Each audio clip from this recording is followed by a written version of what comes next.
العالمين والعاقبۃ للمتقین الصلاۃ والسلام علی سید الانبیاء والمرسلین وعلی آلہ واصحابہ اجمعین اما بعد فاعوذ باللہ من الشیطان الرجیم بسم اللہ الرحمن الرحیم وَإِن كُنتُمْ فِي رَيْبٍ مِّمَّا نَزَّلْنَا عَلَىٰ عَبْدِنَا فَأْتُوا بِسُورَةٍ مِّن مِّثْلِهِ وَادْعُوا شُهَدَاءَكُم مِّن دُونِ اللَّهِ إِن كُنتُمْ صَادِقِينَ فَإِن لَّمْ تَفْعَلُوا وَلَن تَفْعَلُوا فَاتَّقُوا النَّارَ الَّتِي وَقُودُهَا النَّاسُ وَالْحِجَارَةُ أُعِدَّتْ لِلْكَافِرِينَ آمنت باللہ صدق اللہ العظیم وصدق رسولہ النبی الکریم ان اللہ وملائکتہ یصلون علی النبی یا ایہا الذین آمنوا صلوا علیہ وسلموا تسلیما اللہم صلی علی محمد وعلی آل محمد کما صلیت علی ابراہیم وعلی آل ابراہیم انکا حمید مجید اللہم بارک علی محمد وعلی آل محمد کما بارکت علی ابراہیم وعلی آل ابراہیم انکا حمید مجید بندہ پروردگارم امت احمد نبی دوست دار چار یارم تابع اولاد علی مذہب حنفیہ دارم ملت حضرت خلیل خاک پائے غوث اعظم زیر سایہ ہر ولی صدیق عکس حسن کمال محمد است فاروق ذل جاہو جلال محمد است عثمان دیائے شمع جمال محمد است حیدر بہار باغ خصال محمد است اسلام ما اطاعت خلفائے راشدین اللہ تبارک و تعالی کی حمد و ثنا کے بعد جو آیا کریمہ آج میں نے تلاوت کی ہے دوران خطبہ آیت نمبر 23 اور آیت نمبر 24 سورۃ البقرہ اور یہ تفسیر ہے حضور غوث زمان قطب دوران مفسر قرآن شہباز طریقت شیر شاہ غازی قیوم وقت نائب رسول اعلیٰ حضرت الحاج عبد الخواجہ پیر ہارون رشید صاحب رحمۃ اللہ تعالی علیہ سجادہ نشین مرکزی دربار عالیہ موڑا شریف قرآنی فرامین میں نسبت رسولی صلی اللہ علیہ وسلم کی اہمیت جو ہفتہ وار ملفوظات میں آپ نے اپنی زندگی کے اندر بیان فرمائی آج میں آپ کے سامنے آیت نمبر 23 اور آیت نمبر 24 کا ترجمہ اور تفصیل جو ہے وہ بیان کروں گا اللہ تبارک و تعالی مجھے حق گوئی کی توفیق عطا فرمائے اور ہم سب کو سن سنا کر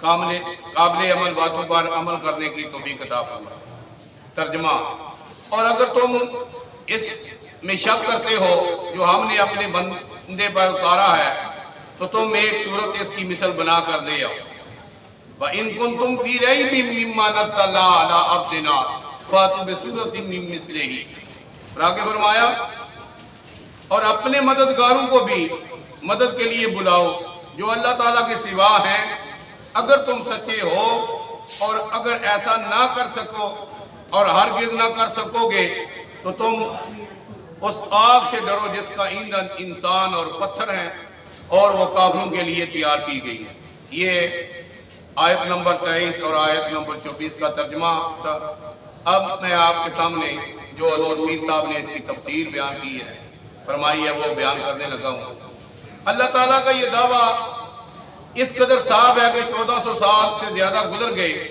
لیکن کوئی اس کا جواب نہیں دے سکتا یہود و نصارہ کفار اور مشرکین غرض اربوں لوگ گزر گئے جن میں بڑے بڑے علم کا دعویٰ کرنے والے بھی تھے جنہوں نے قرآن کے خلاف اور رسولوں علیہ السلام کے خلاف بے شمار کتابیں لکھی اور اپنے دلائل پیش کیے جن کے بیان کی ضرورت نہیں ہے کہ ہمارے نزدیک ان کی کوئی اہمیت نہیں لیکن آج تک یہ کوئی نہیں کہہ سکا کہ میں بھی ایسی صورت بنا سکتا جو خالق کائنات نے چیلنج فرمایا وہ کہتے تھے کہ حضور صلی اللہ علیہ وسلم نعوذ باللہ ثم نعوذ باللہ جادوگر ہے اور یہ اپنی طرف سے یہ کلام لے کر آتے ہیں تو اللہ تبارک و تعالیٰ نے کفار مکہ کو، مشرکین مکہ کو، منافقین مکہ کو چیلنج فرمایا کہ اگر یہ کلام سچا نہیں ہے تو پھر تم بھی اس کی مثل ایک آیت، ایک سورت یا کوئی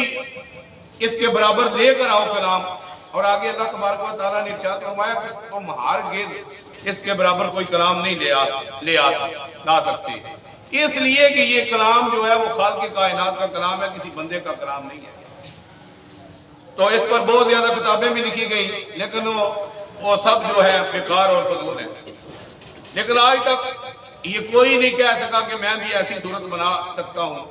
یہی ایک بہت بڑا ناقابل تردید ثبوت ہے کہ قرآن اللہ تعالیٰ کی کتاب ہے، اس اللہ تعالیٰ کی جیس کی کوئی مثال نہیں۔ لیس کمثلہ شیء، اللہ تعالیٰ کی مثل اور مثال کائنات کے اندر کوئی چیز نہیں۔ خود قرآن کا دعویٰ ہے لیس کمثلہ شیء، اس کی مثل اور مثال کوئی چیز نہیں۔ اس اللہ تعالیٰ کی جس کی کوئی مثال نہیں اور نہ ہوگی، جو سب کا خالق، مالک اور رازق ہے، اور یہ عظیم کتاب اللہ تعالیٰ کا فرمان ہے، سچ ہے اور برحق ہے۔ یہ اعلان تو ان مشرکین مکہ کے سامنے کیا گیا تھا جو خود کو اہل زبان سمجھتے تھے، جن میں ابو جہل اور دوسرے کفار شامل تھے، جو ہر معجزے کے بعد یہ کہہ کر انکار کر رہے تھے کہ یہ جادو ہے۔ ان میں سے اور کوئی جواب نہ بنتا تھا، ان کے پاس اور کوئی جواب نہ بنتا تھا۔ ابو جہل، جس کو جہالت کا باپ یعنی سب سے بڑا جاہل کہا جاتا ہے، ابو جہل، اس کا مطلب کیا ہے؟ جہالت کا باپ۔ پہلے اس کا لقب یہ نہیں تھا، پہلے اس کا لقب کچھ اور تھا۔ وہ اپنے آپ کو بڑا دانش مند، عقل مند اور صاحب علم و فضل کہلاتا تھا، لیکن جب اس نے حضور صلی اللہ علیہ وسلم کی نبوت کا انکار کیا تو پھر خالق کائنات نے فرمایا، یہ اس کا لقب پہلے تھا ابو الفضل، تو خالق کائنات نے ارشاد فرمایا یہ ابو الفضل نہیں ہے، یہ ابو جہل ہے، جو ہلاک کا باپ ہے، یعنی بہت بڑا جاہل ہے کہ کتنے معجزے اس نے اپنی آنکھوں سے دیکھے لیکن انکار کر دیا۔ تو یہ اس کے ضمن میں حضور پیر صاحب نے یہ بات لکھی ہے کہ ابو جہل، جس کو جہالت کا باپ یعنی سب سے بڑا جاہل کہا جاتا ہے، اور قیامت تک یہی اس کی صفت ہوگی اور لقب ہوگا۔ وہ ان پڑھ نہیں تھا بلکہ بہت بڑا ادیب تھا، عالم و فاضل تھا۔ عرب کا دستور تھا کہ ادیب اور شعراء اپنے کلام کو صبح کے وقت کعبے کی دیوار کے ساتھ آویزاں کر دیتے تھے۔ جب رسول اللہ صلی اللہ علیہ وسلم کا زمانہ تھا نا، تو آپ کے زمانے کے اندر ادیب اور شاعر بہت زیادہ تھے عرب کے اندر۔ جب حضرت موسیٰ عیسیٰ علیہ السلام کا زمانہ تھا نا، تو ایسے حکیم تھے کہ وہ جو قریب المرگ لوگوں کو زندہ کرتے تھے۔ اس لیے اللہ تعالیٰ نے حضرت عیسیٰ علیہ السلام کو مردے زندہ کرنے کا معجزہ عطا فرمایا۔ حضرت موسیٰ علیہ السلام کے زمانے میں وہ اور معجزہ آپ کو عطا فرمائے، ان باتوں کے قریب لوگ جو تھے ہوتے تھے۔ تو یہ بڑے قادر کلام تھے عرب والے، اور یہ بڑے بڑے شعر لکھتے تھے۔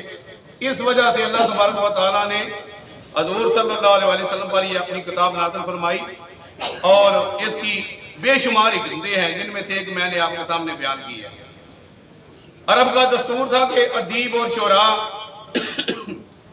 اپنے کلام کو صبح کے وقت کعبے کی دیوار کے ساتھ آویزاں کر دیتے تھے، تاکہ باہر سے آنے والے قسم کے ادیب اس کی تصحیح کریں، یعنی اس کو صحیح کریں۔ تو ابو جہل لوگوں کے کلام کی ایک سطر کی تصحیح کرتا تھا۔ اس کو کہا گیا کہ اس اللہ تعالیٰ کے فرمان کو نہیں مانتے تو اس کی مثل ایک صورت لے آؤ، اور اس کام کے لیے اپنے سارے مددگاروں کو بھی مدد لے آؤ۔ چونکہ یہ امر یقینی اور ظاہر تھا، اس لیے اس پر زور دینے کے لیے اللہ تعالیٰ نے ساتھ یہ بھی فرما دیا کہ اگر ایسا نہ کر سکو اور ہرگز نہ کر سکو گے تو پھر عقل سے کام لو اور اپنے آپ کو دوزخ کی آگ سے بچاؤ، کیونکہ جب سب کچھ دیکھنے اور آزمانے کے بعد انکار اور ضد کرو گے تو پھر تم کسی لحاظ اور مہربانی کے قابل نہیں سمجھے جاؤ گے۔ دوزخ کوئی معمولی چیز نہیں ہے، اللہ تعالیٰ کی ہر مخلوق کو اس سے پناہ مانگتی ہے۔ جو اللہ تعالیٰ نے دوزخ کو بنایا نا، تو دوزخ سے ایک انسان ہی اور جنات ہی پناہ نہیں مانگتے۔ جتنی بھی اللہ تعالیٰ نے مخلوقات پیدا فرمائی ہے 18,000 عالم، جب اس کو دوزخ کا سنتے ہیں تو وہ کہتے ہیں یا اللہ اس سے ہم پناہ مانگتے ہیں، یا اللہ اس سے ہم کو بچا لے، تیری مدد مانگتے ہیں، کہیں اس کے اندر نہ ہمیں پھینک دینا۔ یہ آگ جس کو تم جلاتے ہو اور اس سے دن رات ڈرتے ہو، ایک انگلی تک اس میں نہیں ڈال سکتے۔ یہ آگ دوزخ کی آگ سے پناہ مانگتی ہے، یہ آگ جو دنیا کی ہے یہ بھی دوزخ کی آگ سے پناہ مانگتی ہے۔ وہ اتنی علماء فرماتے ہیں کہ اس سے 70 گنا زیادہ وہ تیز ہے اور اس سے گرم ہے، 70 گنا زیادہ، اور اس کو اتنا سخت بنایا گیا ہے کہ اس میں پتھر بھی جلتے ہیں۔ آپ نے کبھی سنا ہے کہ پتھر جلتے ہیں؟ نہیں سنا ہوگا، لیکن دوزخ کی آگ وہ ہے جس کے اندر پتھر بھی جلتے ہیں، وقودها الناس والحجارہ، جس کے اندر پتھر پگھل جاتے ہیں۔ کتنی تیز ہوگی وہ، اور انسان جو ہے یہ بھی جلے، پتھر بھی جلتے ہیں، لکڑی کی تو بات ہی اور ہے۔ پھر تمہارے جیسے منکروں کا بھی اس میں انبار ہوگا اور اس کا ایندھن بنو گے، یعنی اس کے اندر پتھر بھی جلائے جائیں گے اور انسان بھی جلائے جائیں گے، صرف اس لیے کہ وہ لوگ جنہوں نے اللہ کی حکموں کو کراس کیا، اللہ کی نافرمانی کی، اللہ کے نبیوں رسولوں پیغمبروں کی بات نہ مانی اور ان کے سامنے نافرمانی کرتے رہے اور کھڑے ہو گئے۔ سامعین کرام، اس ارشاد پاک سے یہ سبق ملتا ہے کہ یہ کتاب جو کہ اللہ تعالیٰ کی ہے، اس لیے اس کی عظمت اور عزت کی کوئی حد نہیں ہے۔ اس میں بے شمار معارف اور خزائن رکھے گئے ہیں۔ معارف یعنی معرفت کی باتیں، اور خزائن خزانے کی جمع ہے، بے حساب خزانے ہیں۔ قرآن کہتا ہے رَتْبٍ وَلَا يَابِسٍ إِلَّا فِي كِتَابٍ مُبِينٍ۔ اللہ تبارک و تعالیٰ نے کائنات کی ہر ایک چیز جو ہے میرے اندر رکھ دیا، اس کا ذکر اللہ تعالیٰ نے اس قرآن کے اندر فرما دیا ہے۔ تو حضور پیر صاحب نے یہ بات ارشاد فرمائی ہے کہ اس میں بے شمار معارف اور خزائن رکھے گئے ہیں، اس لیے ہر خوش نصیب مسلمان جو اس پر ایمان رکھتا ہے، اس پر یہ فرض عائد ہوتا ہے کہ خود بھی اس کی تلاوت کرے، لواحقین اور رشتہ داروں اور دوستوں کو بھی اس کی تلاوت کی تلقین کرے، کیونکہ اس کا پڑھنا ثواب، اس کو دیکھنا ثواب، اور اس کو ہاتھ لگانا ثواب، اس پر عمل کرنا ثواب، اور اس کی آیات کو اپنے پاس رکھنا ہر مرض سے شفا ہے۔ حضور نبی کریم رؤوف الرحیم علیہ السلام نے فرمایا کہ کچھ چیزیں ایسی ہیں جن کو دیکھ کر انسان کے گناہ معاف ہو جاتے ہیں اور اسے عبادت کا درجہ حاصل ہوتا ہے۔ قال نبی صلی اللہ علیہ وسلم من نظر الی الکعبۃ خرج من الخطایا کیوم ولدتہ امہ۔ حضور صلی اللہ علیہ وسلم نے ارشاد فرمایا کہ جب بندے کی نظر خانہ کعبہ پہ پڑتی ہے، بیت اللہ شریف ہے، اتنی عظمت ہے، من نظر الی الکعبۃ خرج من الخطایا، ہوتا کیا ہے پھر؟ اللہ اس کی ساری خطائیں معاف فرما دیتا ہے۔ کیوم ولدتہ امہ، یہی نہیں بلکہ اللہ تعالیٰ اس طرح فرماتا ہے کہ وہ اس طرح ہو جاتا ہے جس طرح ابھی اپنی ماں کے پیٹ سے پیدا ہوا ہے۔ تو جب بندہ دنیا پہ آتا ہے وہ معصوم ہوتا ہے، گناہوں سے بالکل پاک ہوتا ہے۔ تو اللہ تبارک و تعالیٰ نے یہی چیزیں جو ہیں اس کے اندر بیان فرمائی ہیں، اور حضور پیر صاحب نے اس کی تفسیر کے اندر اسی بات کو واضح کیا ہے۔ تو قرآن پاک کو دیکھنا بھی ثواب ہے، اس کو پڑھنا بھی ثواب ہے، اس کو چھونا بھی ثواب ہے، اور اس پر عمل کرنا بھی ثواب ہے، اور عمل کر کے اس کو وہ ثواب، بندے کو وہ ثواب ملتا ہے کہ جس سے بندے کی نجات ہو جاتی ہے۔ بندہ جو ہے وہ اللہ تعالیٰ کی بارگاہ میں سرخرو اور سرفراز ہو جاتا ہے۔ اس لیے کتنی بے وقوفی ہے کہ وہ دولت پاس رکھ کر انسان دوسروں کے دروازوں پر بھٹکتا پھرے اور اسے لپیٹ کر تاک میں رکھ دے۔ شیطان کو ہر وقت خوف رہتا ہے کہ اس کو پڑھ کر اور اس پر عمل کر کے انسان دوزخ سے بچ نہ جائے۔ انسان جو ہر وقت بندے کو گمراہ کرتا ہے وہ ڈرتا ہے اس بات سے کہ کہیں حضور کی امت جو ہے، مسلمان جو ہے، اس قرآن کو پڑھ کر اس پر عمل کر کے نجات حاصل کرے۔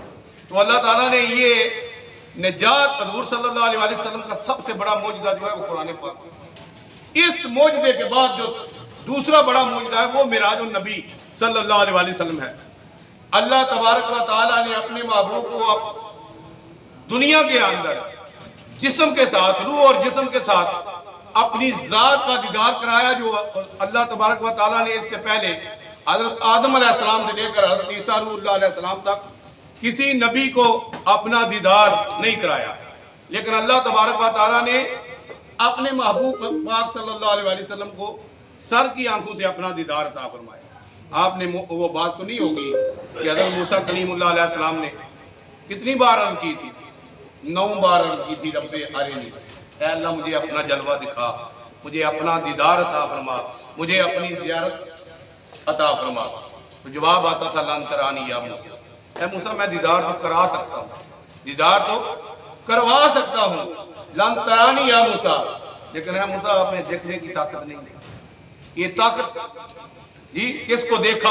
اللہ حضرت فرماتے ہیں کس کو دیکھا یہ موسیٰ سے پوچھے کوئی، آنکھ والوں کی ہمت میں لاکھوں سلام، حضور کی ذات میں لاکھوں کروڑوں اربوں خربوں لا تعداد درود و سلام، لا تعداد اللہ کی رحمتیں، لا تعداد درود و سلام کہ جس ذات اقدس نے سر کی آنکھوں سے اپنے رب العالمین کی ذات کو دیکھا ہے، سلام اس پر کہ جس نے اس کو سب کو دیکھا ہے، سلام اس پر کہ جس نے اپنے رب کو اپنے سر کی آنکھوں سے دیکھا ہے۔ میرے رب العالمین کی ذات جو ہے وہ ہر ایک سے پوشیدہ ہے، لیکن اس کی قدرت ایسی ہے کہ ہر ایک چیز جو ہے، ہر ایک مخلوق جو ہے وہ اللہ تبارک و تعالیٰ کی ذات کو محسوس کرتی ہے کہ رب العالمین کی ایک ذات ہے جو کائنات کا نظام ہے، جس کے صدقے سے جو ذات چلا رہی ہے۔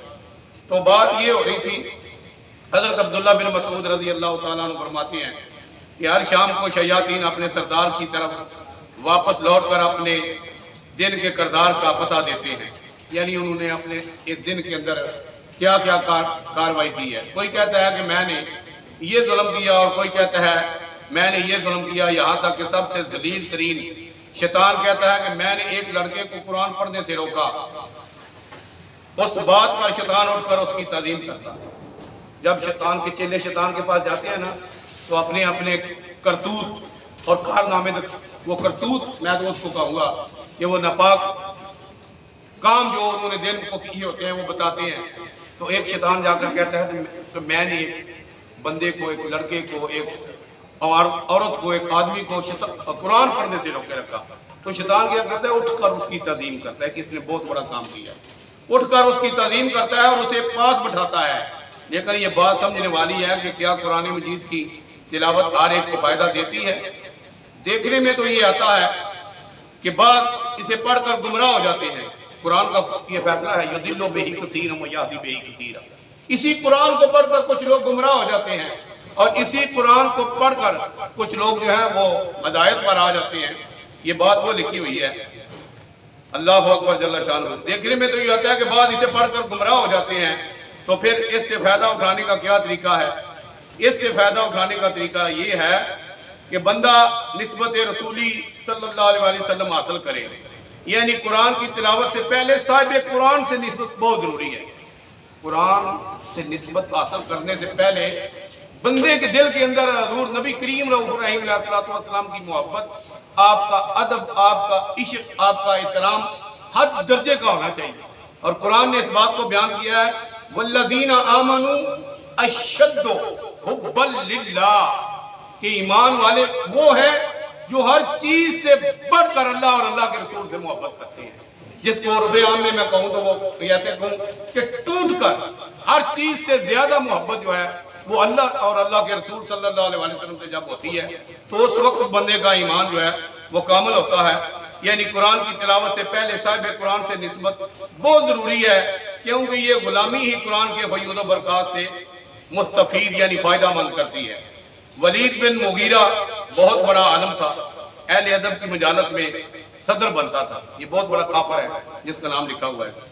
ایک دن صبح کو خانہ کعبہ میں گیا تو دیکھا کہ سورۃ الکوثر کاغذ پر لکھی آویزاں ہے، یعنی لٹکاتے تھے، جیسے پہلے میں نے آپ کے سامنے بیان کیا۔ پڑھ کر چیخ اٹھا کہ ما ھذا قول البشر۔